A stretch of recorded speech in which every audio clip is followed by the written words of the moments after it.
Hello student, स्वागत है आपका मेरी नई वीडियो में। और आज मैं आपको बताने वाला हूं एक्सरसाइज 6.3 का क्वेश्चन नंबर 1 का फोर्थ पार्ट में दिया गया है। ये दो फिगर दी हुई है, बताना है कि ये समरूप हैं या नहीं है। दो त्रिभुज हैं, ये समरूप है या नहीं है। तो यहाँ पर हम देखेंगे, चूंकि यहाँ पर angle M equal to angle Q, ये दोनों एंगल इक्वल हैं और M N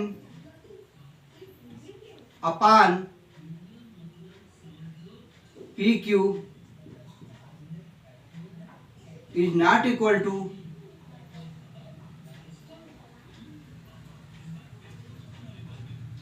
M L upon Q R. क्योंकि यहां पर एम एन क्या है, 2 या हम इसको ऐसे लिख लेते हैं, यहाँ पर एम एन जो है वो 2.5 है और पी क्यू जो है वो 6 है। तो ये दशमलव हटाएंगे तो यहाँ 0 बढ़ जाएगा, 25/60 हो जाएगा। 5 से काटेंगे तो 5 पंजे 25 और 5 से कम 5 बचा 1 0 10 5 दूनी 10, 5/12 हो जाएगा। तथा दूसरी हम एम एल लेंगे अपान क्यू आर लेंगे, तो ये कितना हो जाएगा, ये 5 और बटे 10 बराबर 1/2 आ जाएगा। Implies that M N upon P Q is not equal to M L upon Q R. चूंकि यहाँ पर ये दोनों त्रिभुज S A S, side angle side, समरूपता कसौटी को पूरा नहीं करते हैं,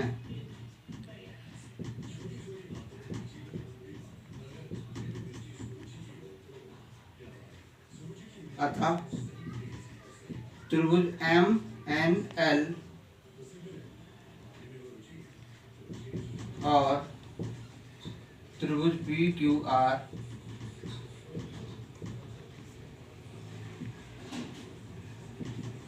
समरूप नहीं है।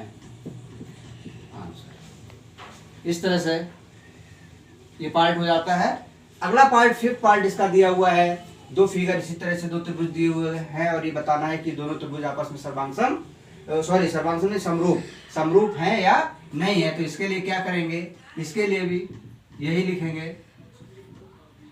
चूंकि यहाँ पर angle A equal to angle F, यहाँ पर भी 70 डिग्री लिखना है। Angle A equal to angle F equal to 80 degree ये दिया हुआ है।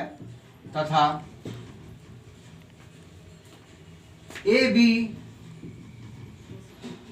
बी अपान एफ डी ले लीजिए। ये 2.5 अपान 5, पॉइंट हटाएंगे तो नीचे 0 बढ़ जाएगा, 25/50, तो 25 और 25 25 दूनी 50, 1/2 आ जाएगा। और यहाँ पर ए सी ले लेंगे बटे एफ ई इक्वल टू ए सी दी नहीं है और एफ ई 6 है। तो लिखेंगे, चूंकि यहाँ पर ए सी भुजा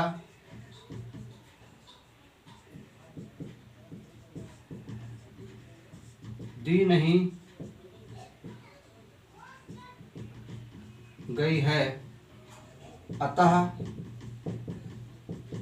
ये दोनों त्रिभुज साइड एंगल साइड समरूपता कसौटी को पूरा नहीं करते हैं,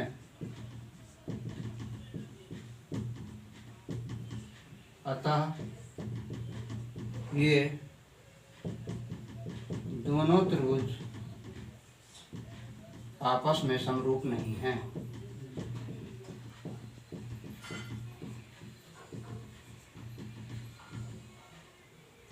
या ऐसे लिखते हैं, अतः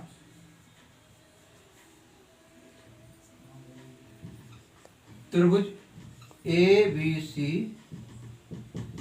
और त्रिभुज DEF समरूप नहीं है। आंसर। इस तरह से ये फिफ्थ पार्ट भी इसका हो जाता है। अब इसका देखिए सिक्स्थ पार्ट जो है, ये सिक्स्थ पार्ट में दो फिगर यानी दो त्रिभुज दिए, कहा गया है कि आपस में समरूप हैं या नहीं, ये पूछा गया है। तो देखेंगे सबसे पहले यहाँ पर हम त्रिभुज DEF में पहले एंगल F निकालेंगे, वो 180 माइनस इन दोनों का सम यानी 70 प्लस 80 बराबर 180 माइनस 150 यानी 30 डिग्री आएगा। तो ये 30 डिग्री मिल जाएगा। तथा इसी तरह त्रिभुज PQR में एंगल P जो है वो 180 माइनस इन दोनों का सम घटाएंगे, सब्ट्रैक्ट करेंगे, 80 प्लस 30 यानी 180 में से 110 घटाएंगे तो हमें 70 डिग्री मिल जाएगा। अब देखेंगे यहाँ पर, चूंकि यहाँ पर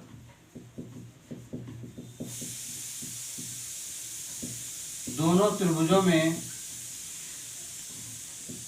एंगल D बराबर एंगल P कितना निकाला है, P हमने अभी निकाला है यहाँ पर, एंगल P इक्वल टू 70, ये और D भी 70 है, तो angle D equal to angle P equal to 70 degree. Angle E equal to angle Q equal to 80 degree.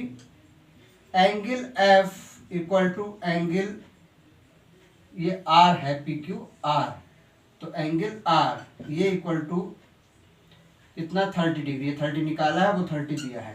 ये तीनों एंगल हमें मिल गए हैं, इनके करस्पॉन्डिंग एंगल इक्वल है दोनों त्रिभुजों में। तो लिखेंगे इसलिए एंगल एंगल एंगल समरूपता कसौटी से त्रिभुज DEF सर्वांशम है त्रिभुज PQR। आंसर, ये दोनों त्रिभुज आपस में सर्वांशम है।